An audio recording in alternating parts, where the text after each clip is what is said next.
Welcome to Talk Cosmos, the show where Sue Rose Minahan and her guests bring you insightful conversations to awaken heart and soul consciousness. Come journey with us exploring the meaningfulness of astrology's energetic cycles and get ready to understand your path in the cosmic roots of the stars.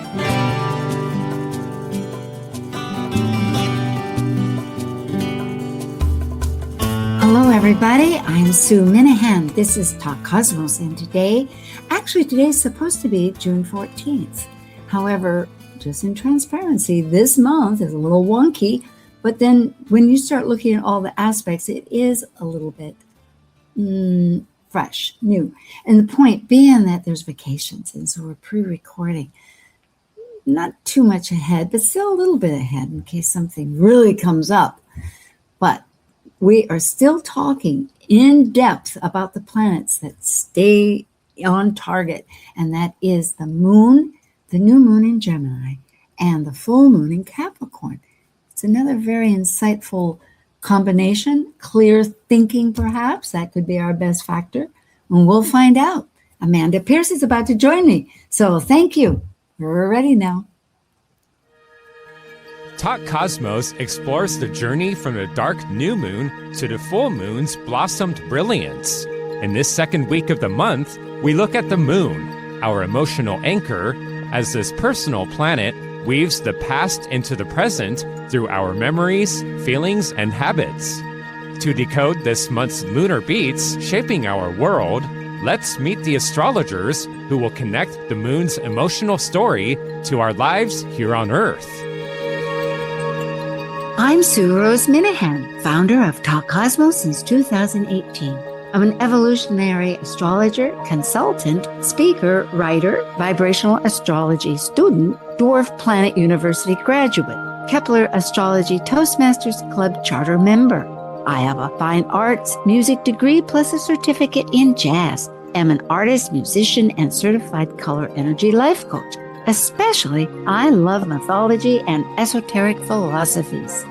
I'm Amanda Pierce. I'm a soul-centered astrologer, blending intuition into my practice. I believe the universe is always working for our highest good and seek to empower my clients in our readings. I teach a 4-week series of empowerment-based meditation classes that connect you deeper into your own intuition and innate power. I work in communications with a passion for employee experience. I also have a BA in psychology. I'm passionate about healing and enjoy helping others create new realities and shift old paradigms. And like the Sufi poet Rumi says, you are the entire ocean in a drop. Hi, Amanda. Hello, Sue. Nice to be here with you. It is. Summer is so near. I just feel in the weather, and here we have the new moon in Gemini. And it actually, I believe, is on the 14th. Let's find out. It is. It would have been quite exciting, and it still is. It's on the 14th of June at 24 degrees and 3 minutes in Gemini. And the full moon will be in Capricorn. We're like in a quincunx all year long. You know, it's not a polarity point, which is fascinating, I think, because we are adjusting so much with emotional stories, and you know, it's the moon. Well, and it's a fire horse year, so things are moving so fast. We don't even have the time to adjust.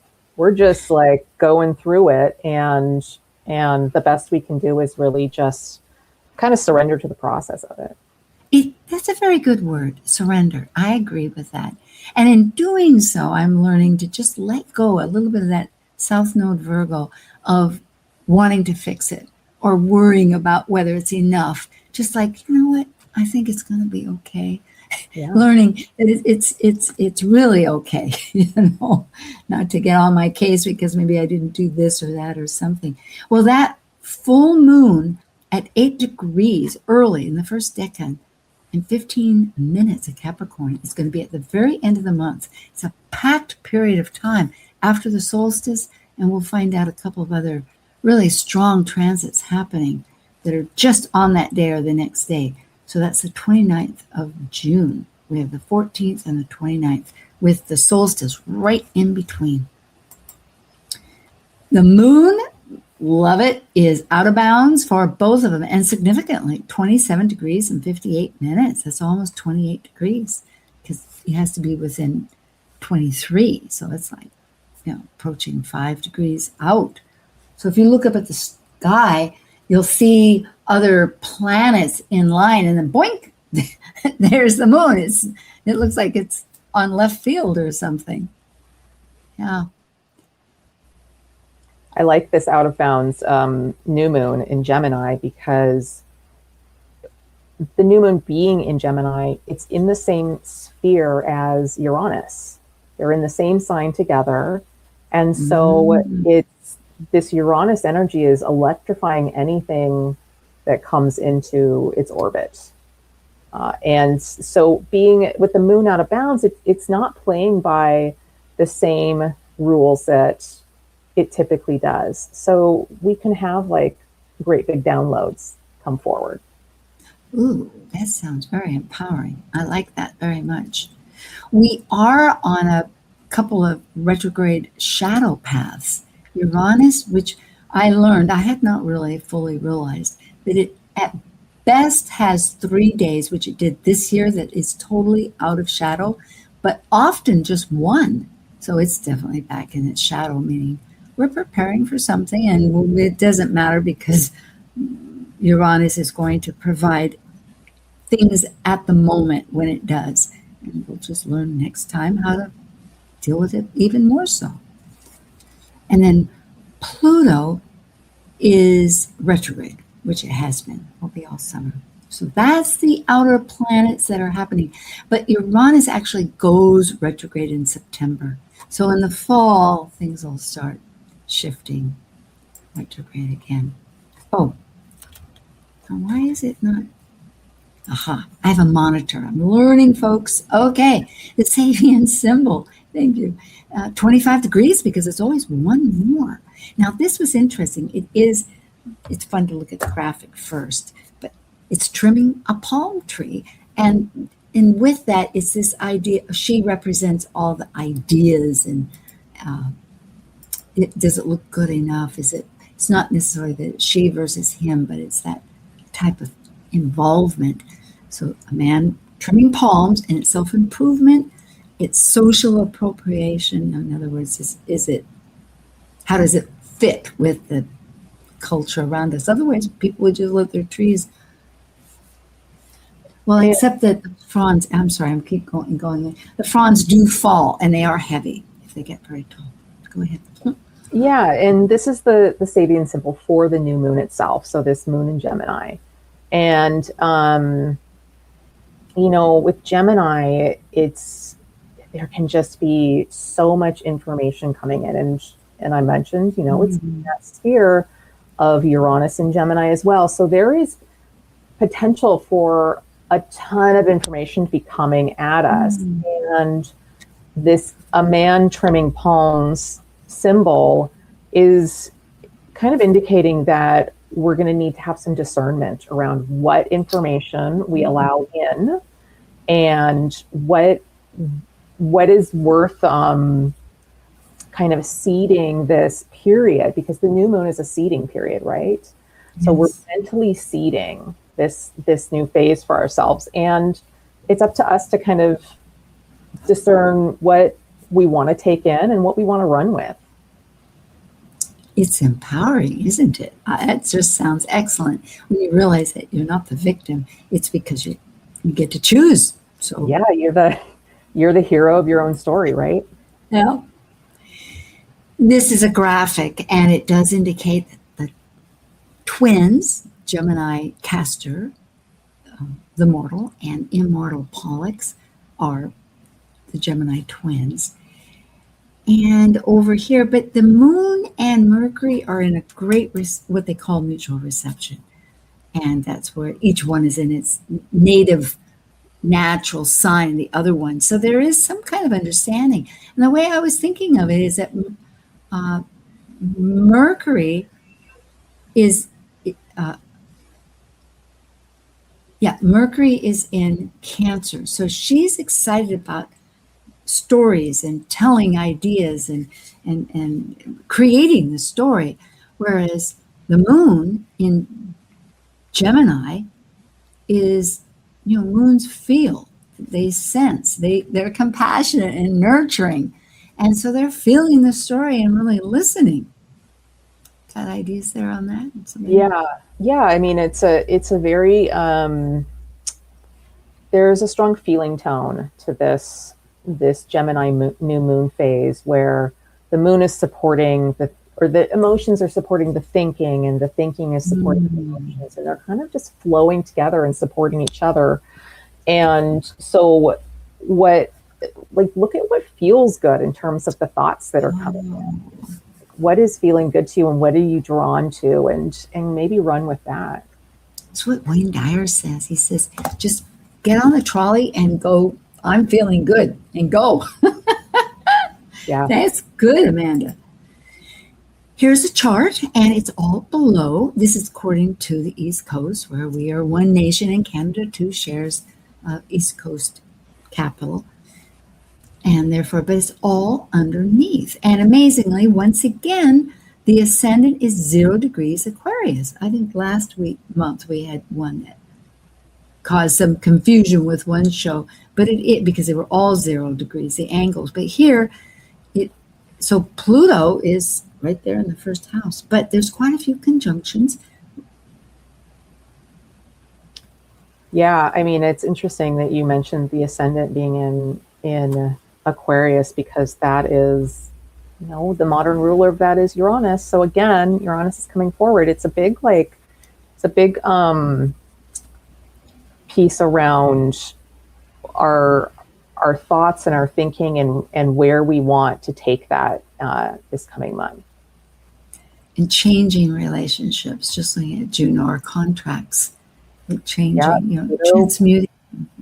Pluto and Juno are still conjunct, and we're still evolving our relationships, and in that Aquarius energy of let's do something a little bit differently than we have been, and Uranus is helping support that with bringing in new ideas, and this new moon as well. This new moon in Gemini, bringing in new ideas. Absolutely. Yeah, it's a huge stellium, really. 5. Well, of course, we're including Sedna, but we'll get to Sedna, because Sedna is really effective, and it is we'll talk about it in a bit. Okay.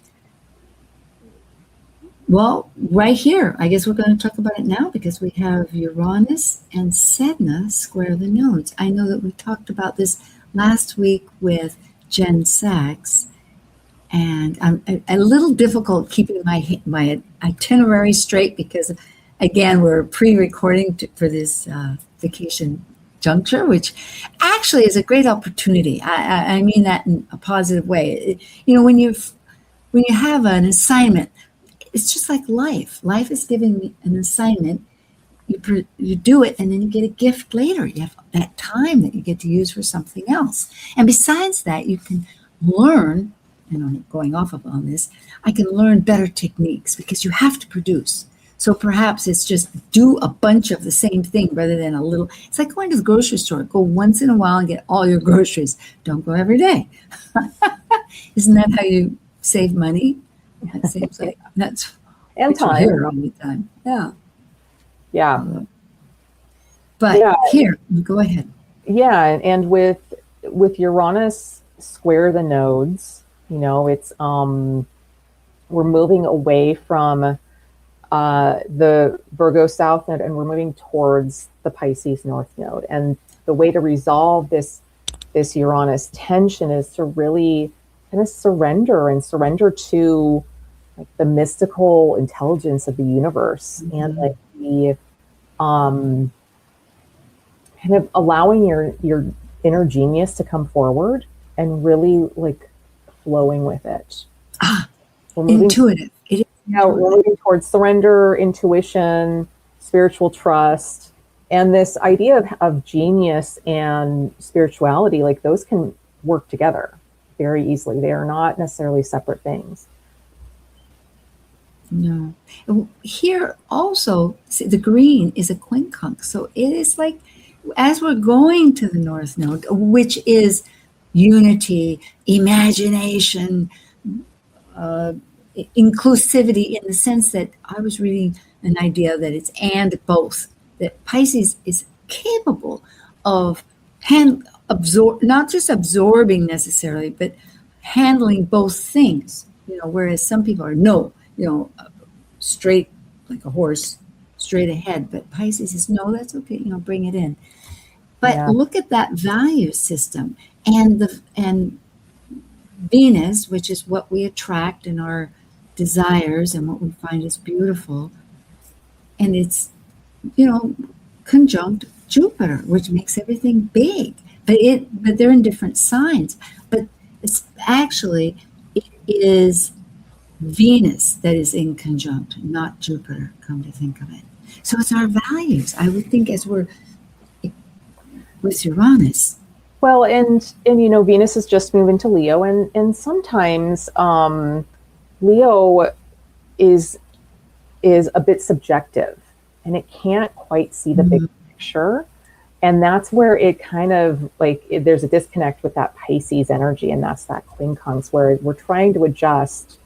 And sometimes we may not be able to fully see it at this point, but just to kind of allow yourself to, given that this is a new moon, just allow yourself to kind of ask some questions. It's that be curious, perhaps, yes. Absolutely. Because if it's disruptive, because I'm thinking Uranus is definitely disruptive. It's disruptive just by the way that it orbits. Nature, yeah.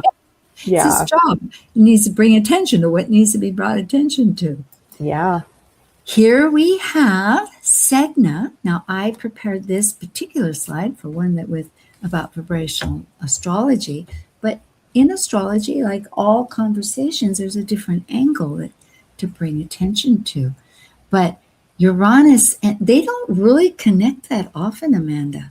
I forget now what, but it's because the orbit with Sedna is 11,406 years. It's huge. And what Linda had found out is that Uranus, she looked at the conjunctions, and then because there's many signs besides Gemini, it's just that they're not in Gemini for that period of time, but with the opposition.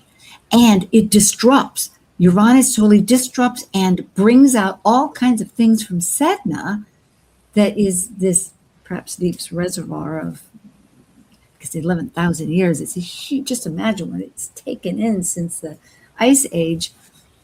And then at the half point, just like the full moon, it resurrects it. In other words, it resolves it, like Hitler. Yeah, historically, so many things.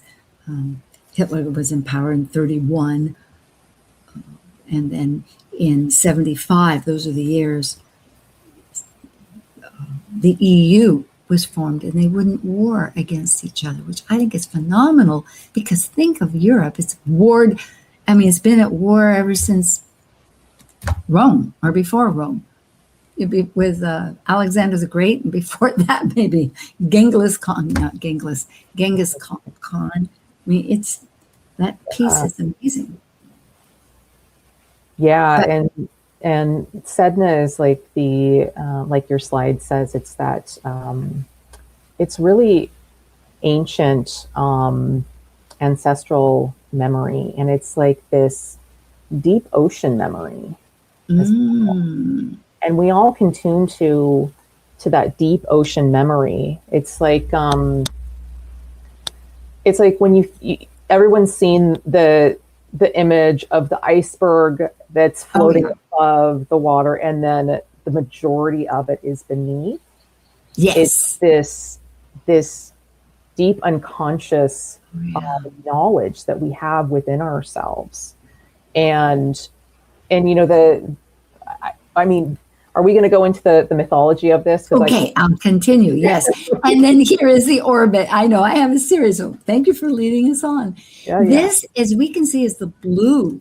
It's so elliptical. It's coming to its closest point in 2076, which is 50 years from now.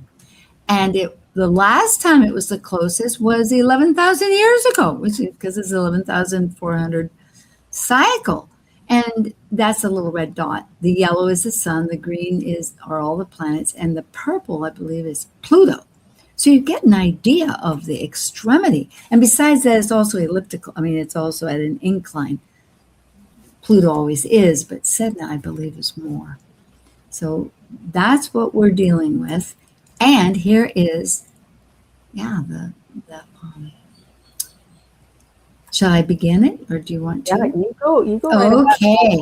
I'll maybe jump in. It's an Inuit mythology, and marriage, young, always is a matter of partnership. You endure the hardships because the Arctic is extremely challenging, as any historian, anybody would know.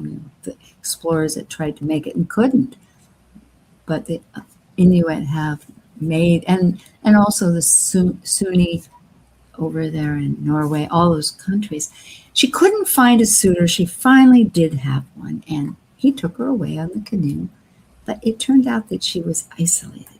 And not only isolated, he wasn't what he appeared. He was a bird king.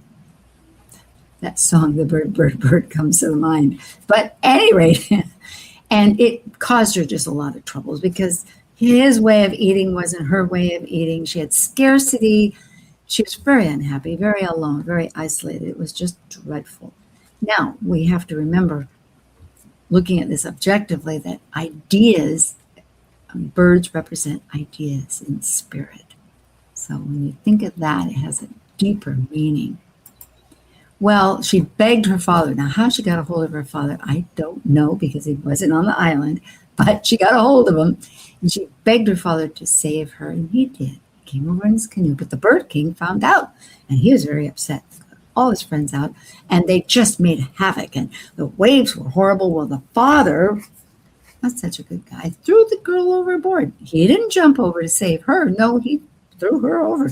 Well, she clams on with her little fingers, and it even gets worse, and he cuts her fingers off, and down she goes into the sea. But it turns out that she was, yes, forcibly released. And that's part of this Sedna experience, is that you cling desperately to whether it's your traditions, whether it's whatever it is, your circumstance, but yet it isn't your path. It isn't what you need. And there's something there that finally goes, you surrender, to use that word. You let go, or it forces you. And so the ideas weren't hers, neither was the conditioning, but she transformed. She hadn't been a goddess. It's like other stories like Persephone that became transformed so that she could offer gifts. And what she did was she sustained the Inuit. Although they had sort of a tumultuous relationship, they had to comb her hair and appease her, but however that goes. But it was, I understood through Rob with Linda that he spoke with an Inuit person just before the program and said that, if I have this right, that it's through suffering, which is really how she had. So there's some kind of concept, and I think it's interesting that it's with Uranus, because in EA, which we do, evolutionary astrology, sudden changes, and also this abrupt process that Uranus has to see the moment and just clear the deck to get you onto the right path, can be very upsetting when you have all these attachments and everything else. It's not what we signed up for. Is that comment? Don't want to buy that T-shirt. Yeah. And I think we forgot to mention that with Uranus square the nodes, we've got Sedna right there. So there's this breaking free from this this kind of traumatic energy and this traumatic suffering that this Sedna archetype has gone through. And I had mentioned that deep ocean memory that Sedna holds, and that we all hold within us. And part of that transformation is where she, through that traumatic experience, she transformed and went deep into the ocean.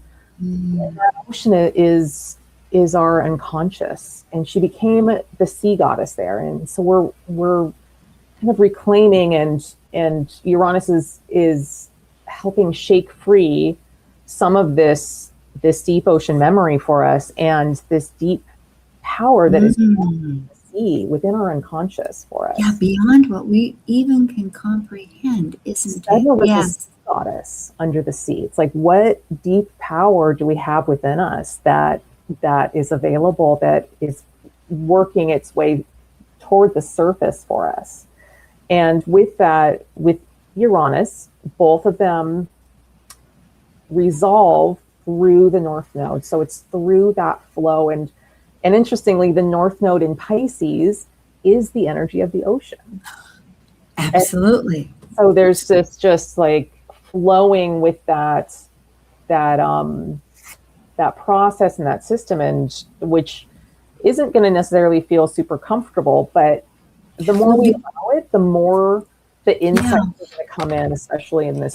If we can learn to adapt and be mutable, in that sense, because they are both mutable signs too, and I guess we'll take a break in just a moment, but if we can be mutable and adapt and let things fill, like the container, you think you have a container, but maybe the container looks a little strange.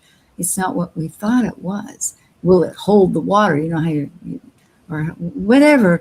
In other words, what we receive, whatever it is, to accept and be creative, go with it, see what the best side is. It's a process. Yeah, and to look for like the repeating patterns or the repeating messages that come to us during the period.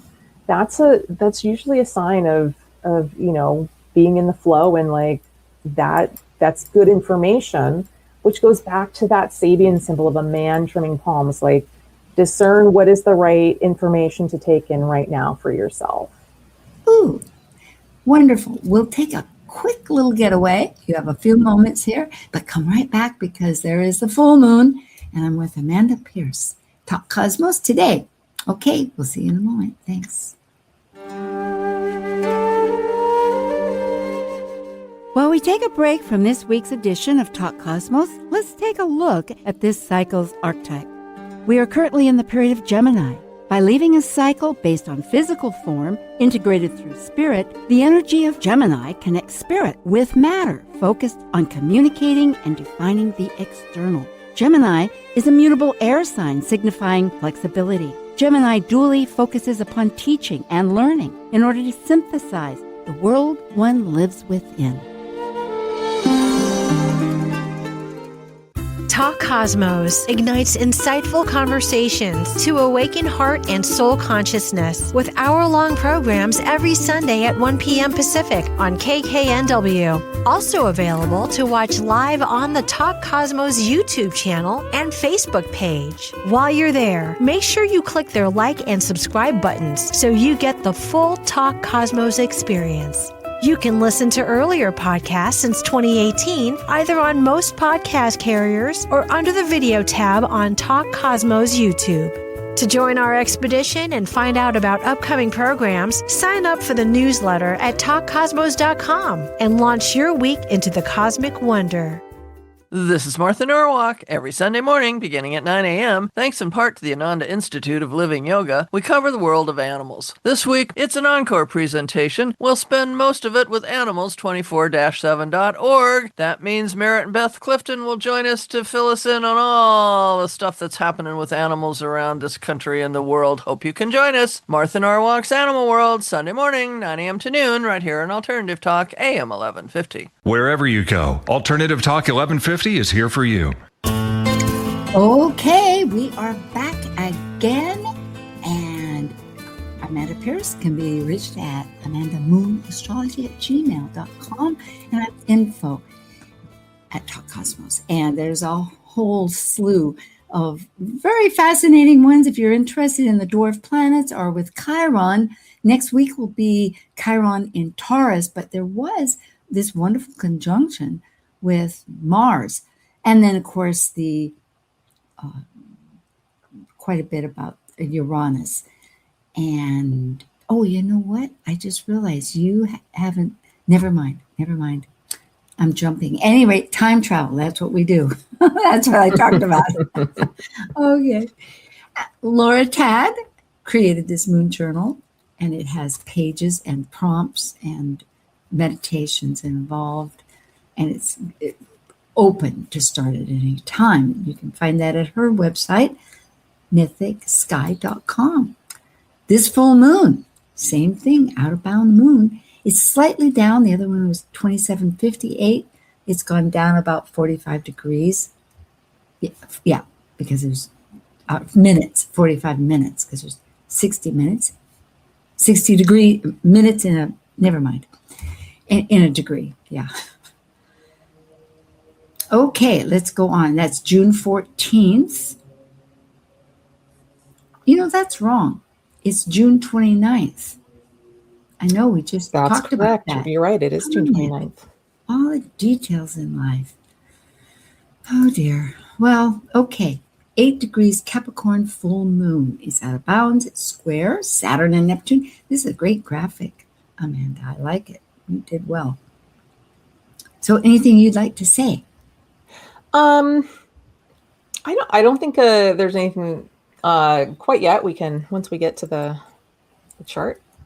Okay, that's fine, because they are the idea that, you know, we have goat and a ram. They're actually two different animals here. Or a sea goat, too. He had a tail until he lost it going up the mountainside. And then old okie doke. Sabian symbol, 1 degree more. This is a fascinating one, an angel carrying a harp. Yeah, I like this. I like this Sabian symbol with this Capricorn energy, because it's like a harp is an actual physical instrument. It's here, it's physically on the earth plane, and it's something that we can use and do to like bring forward the beauty and love and harmony that we would like to see in our lives. And that's what Capricorn wants. It wants to make a physical difference here in our world. I think it was Rod Stewart that was on PBS, and he had a harp in one of his, you know, she played that thing. It was just amazing. I just heard it a while back, because I play the violin, but here you have all those strings. It's such a celestial sound, right? And it works really well with this moon square Neptune Saturn. It's this vision and this dream that we want to bring into this reality. That's the Neptune Saturn square, or Neptune Saturn conjunction, I mean. And I always appreciate energy such as this is so distinct to say, tune into the universal. So if we're going to the North Node in Pisces, this is another encouragement to say, stop the fragmentation, stop categorizing this and separating our differences. Look at something, even in life, what has a common thread, and blend with it. You know? Yeah, and the new moon in Gemini, you know, it's a period of bringing in new ideas, fresh information. And here in the full moon, we're being asked to maybe put that into practice a little bit more. So these ideas that we're starting to generate in the new moon period are, there's a lot of potential for that to come into fruition in the real world. Very encouraging. I do have some ideas. I'll keep working. So it's 8 degrees, 15 minutes, and it is on the 29th. My apologies, folks. As it states here, and it's in the evenings, almost 8 o'clock, 7:57 p.m., and that's located in Washington, D.C. So Saturn and Neptune are still very active. They're 10 degrees apart, but they're still active. They're both, and in some ways, they're that moon is, as you have pointed out, exactly in the midpoint between those two. So it's working both sides. So it's 8. So it's 5 on one, 4.5 on one side, 4.5 on the other side. And that's a strong energy. In vibrational astrology, any planetary, they call them circuits, and they all have to be 3 planets. That's where behavior changes. Oh, interesting. Yeah. So there's a rule of 3 with it. Yes. Okay. They have pairs, and that's how you can understand and diagnose it more, for lack of a better word.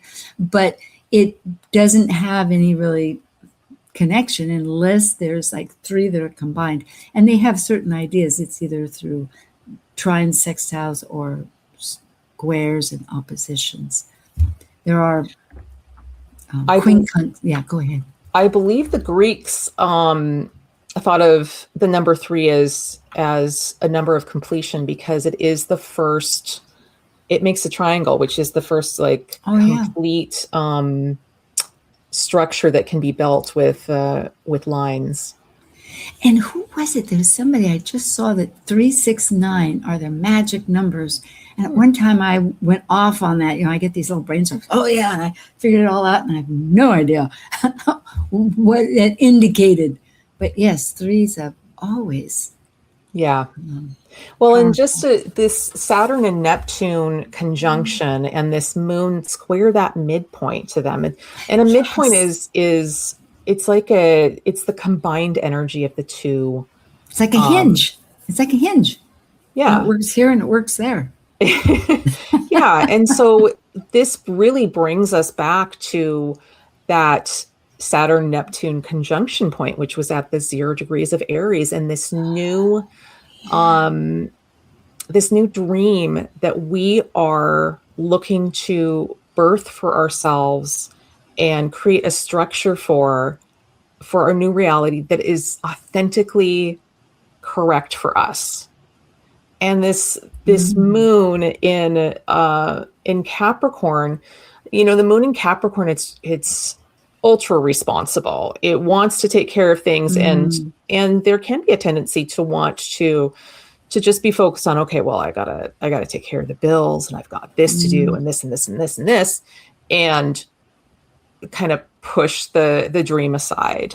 But it is going to come into our energetic, and we're going to notice it. We're going to notice if we're not paying attention to it at this period. And so, there's kind of an ask from the universe to make this part of what you're accountable for in your life. It's because it is a culmination. I thank you for this as a reminder. We planted that seed, as you had indicated, which we do every new moon, and that's the gift of it. It has a certain energy and an archetype and where it sits in our chart, but it gives us a possibility. And here we see the culmination. And, like that palm trimmer, you may want to cut like discernment that you've wisely been mentioning, but more powerfully is just what you said. Well, and going back to the Sabian symbol for this full work moon, that we can achieve, that we can be our own authority, that we can really be accountable, not just accountable, but efforts will work. Yeah, go ahead. Yeah, and that it is, it is our responsibility. Like this is that Capricorn energy is taking responsibility of what we want to, what dream we want to put out into the universe and how we want to live. And that goes back to this Sabian symbol of an angel carrying a harp. That's like creating the dream, using the tools. And that's that Saturn Neptune energy.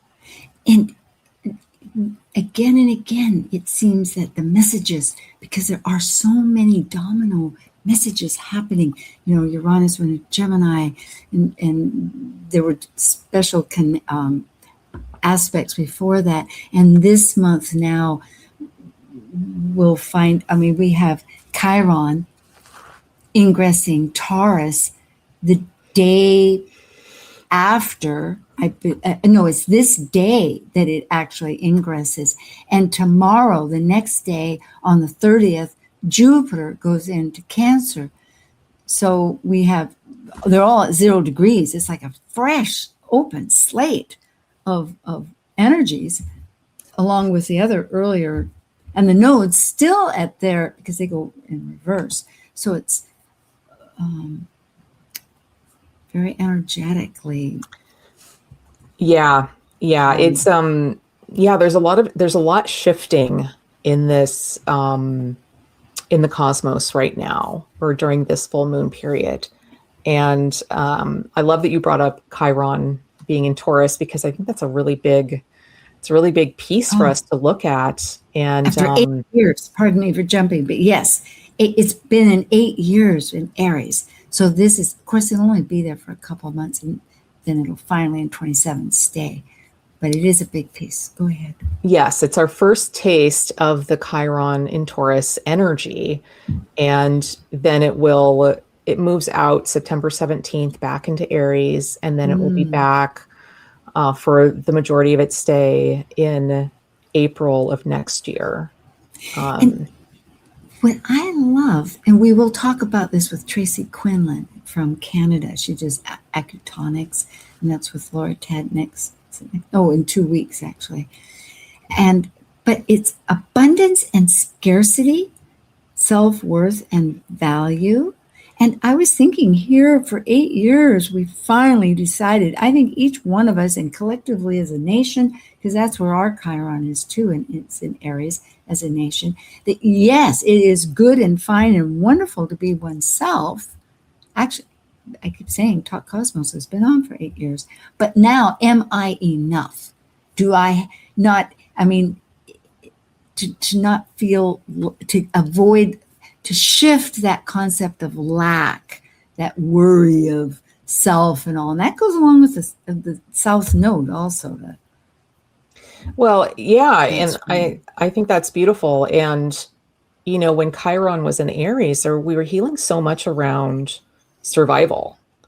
And when you're in survival, you don't have the capacity to look at self-worth issues, it's and so there's this energy of when you move from Aries into Taurus, there's a little more capacity to start looking at your value system and looking at issues of worth and where you don't feel safe when it comes to material resources and areas where you feel like you may need to accumulate or hold or control resources in order to feel safe. Those are pieces that are going to start coming up for all of us. Yeah. And emotions with Capricorn is like, because when story is very lunar, we create a story around our emotions and our memories, and it's the traditions of Capricorn. And so I wonder really, we'll be looking at our traditions. Are they serving us, or are we feeling it just locked in, trapped by them, Mercury retrograde. That's another thing happening.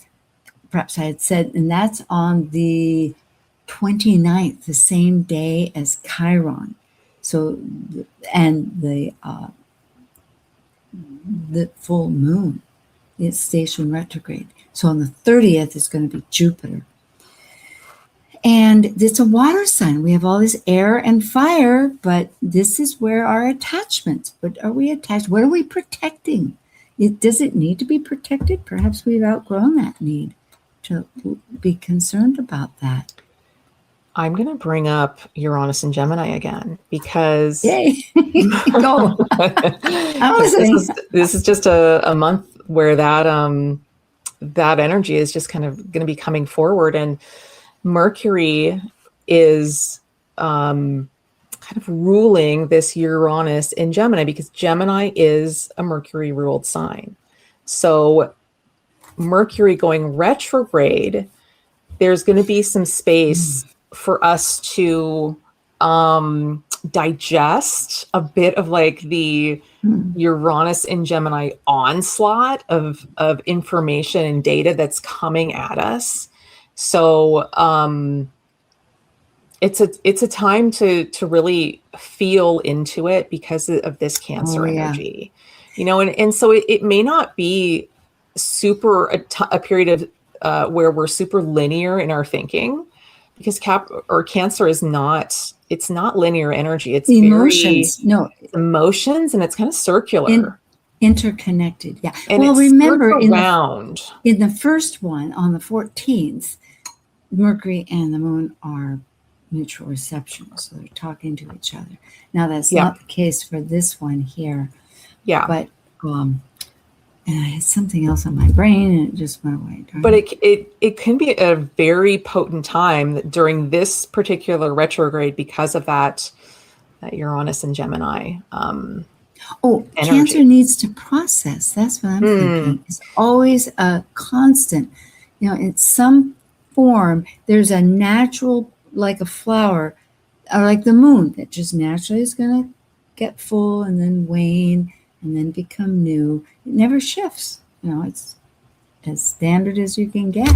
And so any Cancerian energy needs to fulfill that sense of, like sometimes if you pick a bud and it hasn't opened, it doesn't open. It's just stays that way. Yeah. Or if you pick a fruit too soon and it doesn't ripen afterwards. Yeah, like they try. Yeah, so I think I'm a really big fan of Mercury retrograde in general, just because it does give us a chance to integrate information that maybe came in too quickly for us, and we get like a second chance. Yeah, piece it together in the story. Put a new story, particularly because Jupiter is now entering Leo. So instead of trying to think of how to protect ourselves and create this nest or this womb for protection, we can begin to go out and be the creative, more of a creative energy or legacy, or all the things that we think about. Also because remembering that this is going to go on the 14th. And here, the retrograde period starts on the 12th. So it's been active for 2 days. It's essentially not that long, but like other retrogrades. But from what it says here, and I got this from Catherine Urban Astrology. I edited it slightly. I just added it in. She's a gal that's over there in not Indiana. I think maybe Indiana. Oh boy, I should know. But anyway, the Mid-East there, Mid-East West. So, good astrologer, very good astrologer. And it's a longer period of time. I hadn't considered that with Mercury, but it extends. The retrograde is longer in this, which anyway, well, you just do what you have to do when you do it. But it does begin on the 12th, and then it will go direct again on July 23rd, which is about 5 weeks. 14. No, yeah, it's about 6 weeks later. 6 weeks, yeah.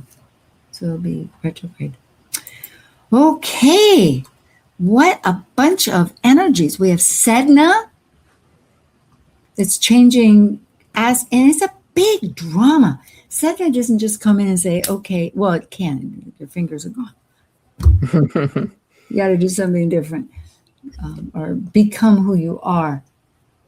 But but we can't project that it's going to be on that day. It's a series of events that kind of just builds and goes, and you shift with it. So we're shifting all together because it's such an outside planet. That Oort belt is way out there. Yeah, and the further out the planets or the planetary bodies are, the more they're operating on an unconscious level, and so the deeper that information is, and so it's not going to be front and center like maybe the moon or Mercury when those. And that's why we have the moon. Yep. Yeah. Yeah. Yeah. Like there are gradations of how quickly we can access that information. And so it may take a while to kind of bubble up and come forward for us. But Mercury is active. When you think about it, it's we have in the new moon, Mercury is working with the moon, and the moon's out of bounds. So the moon is probably quite talkative with Definitely. with Mercury. Yeah. But then on the full moon, it's station retrograde. So it's like, okay, I got this. I'm listening. I'm going to just sort of pause a little bit. And so I wonder, are we revising our life story? It sort of feels like that. It's like trying to look at things not quite so personally, like it was meant to hurt us. Well, yeah. depending on what it is. And that's such a great Uranian energy as well, to like really get into a healthy space of detachment, you know, because it's not personal. And even when people hurt us, it's that individual that is lacking in some way or not sensitive to who we are. And, you know, with Aries, that's very important. We have the 2 planets in Aries, specifically, you know, Saturn and Neptune. And again, in vibrational astrology, David Cochran, because some of these core ideas are so true. But he discovered that with Aries, they actually reject a combat. What they really want is just to lead their own life and have honesty and have people see them for who they are. That's what you reminded me about saying. So in other words, it's like if so your company, I think that's very important, that as we're making these changes, we're going to look for people in a community that perceives who we are deeply. You know how some people, maybe you've known them since childhood, or if not, but are those just people that you meet that just intuitively get you, you know? Yeah. Well, and what a beautiful Neptune, Saturn, and Aries dream to hold for ourselves. You know, that Aries, like people seeing who we truly are. Like, that's gorgeous. I love that. And being able to interact, and then something comes of that, a new definition of life, a new experience, or a new possibility to achieve. And they don't have to be huge things. I say this because I know depending, a person might wonder, well, where to begin. But any little step, just like dominoes, changes something. Yeah. Yeah, absolutely. And you know, that's sometimes what these planetary changes are about when they change signs. It's like it's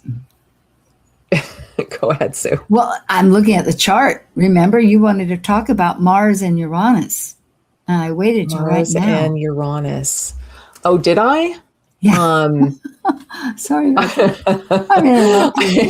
I didn't have that down, but what I can say about Mars and Uranus, Mars is going to it's going to amp up the energies, because it's like adding it's like pushing on the gas pedal. So it's here, it's conjunct with Uranus and Sedna. So all of those pieces that we're working through that we just mentioned. And now Mars is going to come in and really bring this edge to it, where we're really going to want to take charge for ourselves. Yeah, act. Yeah. Take a step. Yeah. They always say the first step is the largest, right? In 1,000 steps. I mean, how do you get somewhere? It's the first of 1,000 steps. But I think it can be so simple. It's doing something, just changing a routine. Changing a routine. Don't you think that's South Node 2, where we have to? I think we're about to close out here. Yeah. But yeah. Yeah. Well, it's been exciting. Once again, I thank you, Amanda Pierce. Yeah. I like this new moon and this lunar phase month. Like there's a lot of potential here, so I'm excited about it. Well, I'll miss you next month. I know you're going away, and I might get somebody to replace otherwise just for that time, or I might just talk about a bunch of things about moons, and I'll figure it out. But in the meantime, I'll be excited to be back in August. Good. Yeah. Well, everybody, may your solstice, may your full and new moons bring you some kind of gratification in the depths of your heart that's got embers in it, right? Flaming. Yeah. Thank you. Thank you so much. Thank you for joining this vibrant and insightful conversation on Talk Cosmos, the show where Sue Rose Minahan and her guests awaken consciousness by connecting heart and soul consciousness patterns with astrology's energetic cycles. Be sure to tune in next week, same time, same place, to continue your journey through the roots of the cosmic pathway.